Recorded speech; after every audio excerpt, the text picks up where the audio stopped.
Okay naman. Ang masabi mo doon, Coach Vic? Well, I'm just doing my job. That's the job of the coaches, which you see Chanel Defonso making that three. Apolonio isolated against Sean Ildefonso. Nails the three and cuts the lead down to 3 points, 21-18. Nico Elorde stops, pops. That shot doesn't drop. Gonzalez off balance. Gets the putback, does the foul. Galing siya sa Basilan.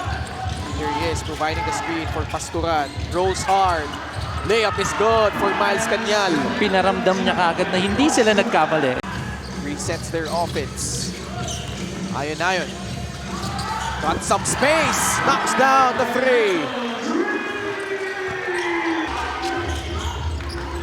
Gonzalez rolls. Bola na agaw ni Argente. Chance for Mikawayan to inch closer. Good pass. Apolonio in stride. Will lay it in for 2. MJ, pasa sa labas. Great extra pass. Argente drills in the three. Nico Elorde. Mikawayan sitting on a zone. Ball deflected and intercepted by Jason Apolonio. 3-second 3-second violation. Yes. Swing pass, Elorde. That time, he hits it from rainbow distance. Up by 7, threatening to pull away here. Serrano, give and go.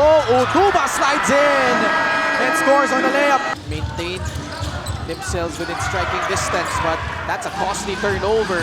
Serrano on the run, he will lay it in. That's a goaltend.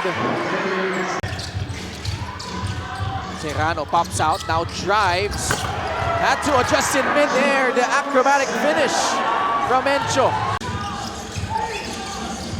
Deep seal down low, bola na agaw ng Mikawayan Marilao and a huge stop to close out this first half.